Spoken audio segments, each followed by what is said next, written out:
কৃষ্ণনগরের সাংসদ মহুয়া মৈত্রের বিরুদ্ধে গ্রেপ্তারির পরোয়ানা জারি আদালতের। বিতর্কিত মন্তব্যের প্রেক্ষিতে মামলায় আদালত অবমাননার অভিযোগ।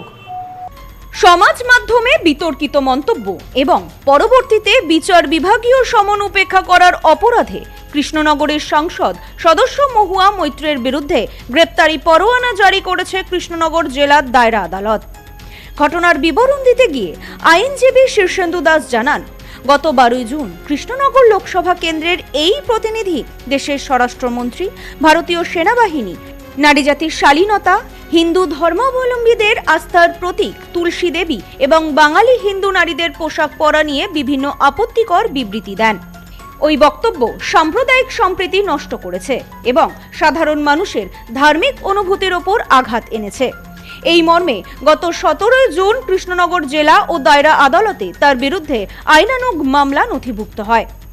মামলার প্রাথমিক শুনানির পর আদালত সাংসদ সদস্যকে ব্যক্তিগতভাবে উপস্থিত হওয়ার নির্দেশ দিলেও তিনি একাধিক নির্দেশিকা অমান্য করেন। আদালতের নির্ধারিত সময়সীমা অনুযায়ী 18 আগস্ট হাজিরা দেওয়ার কথা থাকলেও তিনি সশরীরে উপস্থিত হননি। পরবর্তীতে বিচারক 19 আগস্ট বিকেল 5টা পর্যন্ত চূড়ান্ত সময়সীমা বেঁধে দেন। তবে সেই ধার্য সময়েও তিনি অনুপস্থিত থাকায় আদালত বিষয়টিকে গুরুতর আদালত অবমাননা হিসাবে গণ্য করেন।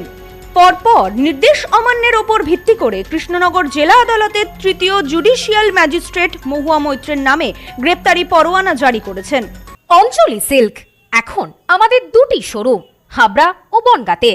আমাদের দুটি শোরুমেই কেনাকাটার উপর থাকছে আকর্ষণীয় ছাড়। ফোন 7044447885। একই সঙ্গে আদালত স্পষ্ট নির্দেশ দিয়েছেন যে আগামী 28 আগস্ট তাকে অবশ্যই আদালতে সশরীরে উপস্থিত হতে হবে। গত ইংরাজি 12/6/26 তারিখে মাননীয় সাংসদ একটি অপ্রীতিকর বক্তব্য সোশ্যাল মিডিয়ায় পোস্ট করেন। সেক্ষেত্রে তার যে বক্তব্যের প্রেক্ষাপট ছিল যে মাননীয় স্বরাষ্ট্রমন্ত্রী, তারপরে হচ্ছে নওজোয়ান সেনাদল, তাদের বিরুদ্ধে বিভিন্ন কুরুচিকর মন্তব্য করেন। সেই প্রেক্ষাপটে আমাদের সচেতন নাগরিক বা জনসমাজ বা মহিলাবৃন্দ 12/6/26 তারিখে কৃষ্ণনগরে গণতান্ত্রিকভাবে তার প্রতিবাদের জন্য সোচ্চার হন। গত ইংরাজি 18/8/26 তারিখে তার আদালতে হাজিরা দেওয়ার সর্বশেষ দিন ছিল এবং সেই প্রেক্ষাপটেও তিনি আসেননি এবং কোর্ট আবার অর্থাৎ Dibyendu Das JM third court Krishnanagar Nadia তিনি সেটাকে কনসিডার করে 19/8/26 তারিখে তার দিন ধার্য করেন এবং সেখানেও তিনি প্রথম প্রেক্ষাপটে আসেননি এবং জেএম থার্ড কোর্ট মহাশয় তাকে 5টা পর্যন্ত সময় দেন। সেক্ষেত্রেও তিনি সেটা অবমাননা করেন। এই আদালত অবমাননার পরিপ্রেক্ষিতে আজকে তার বিরুদ্ধে গ্রেপ্তারি পরোয়ানা জারি করলেন। এ ব্যাপারে বিজেপির নদিয়া জেলার মিডিয়া কনভেনার সন্দীপ মজুমদার বলেন, দেশের স্বরাষ্ট্রমন্ত্রী থেকে হিন্দু দেবদেবী কাউকেই অসম্মান করতে ছাড়েননি তৃণমূল সাংসদ মহুয়া মৈত্র।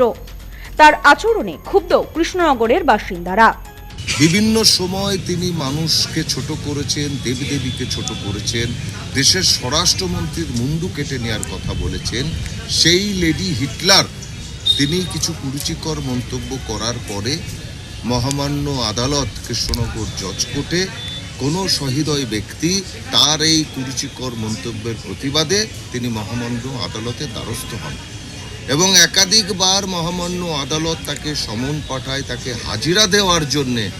কিন্তু লেডি হিটলার ভয়ে, কৃষ্ণ নাগরিকদের ভয়ে তিনি মহামান্য আদালতকে অবমাননা করেছেন। তাই আমরা জানতে পারলাম মহামান্য আদালত তার বিরুদ্ধে নাকি অ্যারেস্ট ওয়ারেন্ট জারি করেছেন। Bureau report, news no man's land, Krishnanagar. New PC jewellers, সম্পর্ক গড়ে দেয়। বনগাঁতে আমাদের 3টি শোরুম প্রতিদিনই খোলা। নিউ পিসি জুয়েলার্স, বনগাঁ বাটার মোড়। New PC jewellers branch Kumudini স্কুলের বিপরীতে। New PC jewellers beauty, Motiganj, Hatkhola. আমাদের এখানে সোনা কিনুন পেপারের দামে।